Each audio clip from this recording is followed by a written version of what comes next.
All right, Whiskey World. Hey, man, welcome back. Thanks for watching. It is another week with Dark Spirits channel. So check it out. Today, you're going to see me trying out Michter's Kentucky Bourbon for the very first time.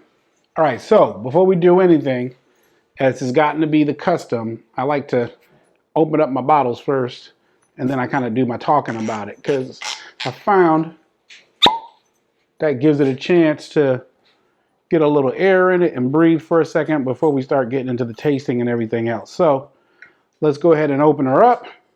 And off the top, let me go ahead and give you the color. So hopefully you get a bit of the color there. Okay, so looking at the bottle, it says Michter's, established 1753. Distilled in small batches according to the Michter's pre-Revolutionary War quality standards dating back to 1753. It's 45.7% alcohol by volume, which means it's 91.4 proof. And it says that it's bottled by Michter's Distillery, Louisville, Kentucky.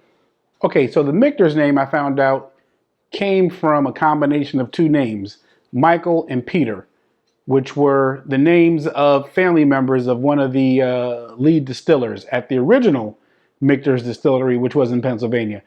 I remember hearing about this company because they got called out on social media for, I guess, what you could consider misleading advertisement. And I mean, I can see a little bit of misleading stuff because it says established 1753, which a person just looking at that would be like, wow, Michter's been established since 1753? Yeah, the Michter's Distillery maybe has roots all the way back that far. However, the Michter's that's making this now is not the same Michter's. The original Michter's went out of business, and it was a dead brand that essentially was relaunched. And I remember people called them out for kind of trying to like appropriate the history of this distillery. On their website now, they do have a good job of saying that they're pretty much inspired by the original Michter's Distillery. From what I can tell here also from the label, like I said, it says it's bottled by Michter's Distillery, bottled by. It doesn't say it's distilled. So that tells me that they're still a non-distilling producer. It says small batch Kentucky straight bourbon. If it's straight, you know that it's at least 2 years old with no added colors or flavors.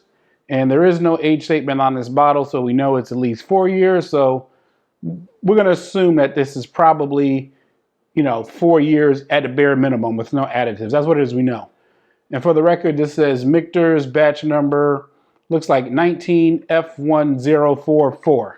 Now, with all that out of the way, we want to get into, does it actually taste good or smell good? So let's go ahead and get on and get right into the nosing. Okay, so on the nose, standard bourbon flavors, not a lot of ethanol. And, of course, this is not a Norland's glass or something else like that. I just using regular glasses because most people I know at their house, they're not going to pull out a Glencairn when they're about to have a drink. They're going to just have a glass around. So that's one of the reasons why I just use a regular glass. Yeah, doesn't smell bad. Got your standard caramel, vanilla, bourbon notes. Nothing out of the ordinary. And I already gave you some of the color. Hopefully you got that. So let's go in for a taste and see what it is we got here. Okay, so mouthfeel is thin. I'm getting more pepper. I'm getting more rye in here than I am sweetness. So I'm wondering about the mash bill of this. It kind of reminds me off the top of something I've had before.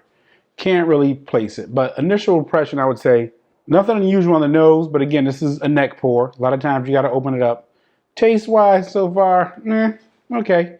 90 proof. The first thing when I think of that's around that same price point, the same proof point is going to be, of course, Woodford Reserve Classic, which is that same proof, 90 proof. So I wonder if this is supposed to be like a direct at Woodford.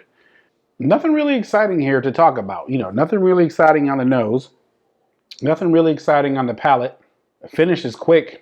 It just seems very middle of the road off the top, but that's why you got to stick around for the long-term review. And if this is your first time watching me, let me just say my format is I try something for the very first time, like I'm doing now.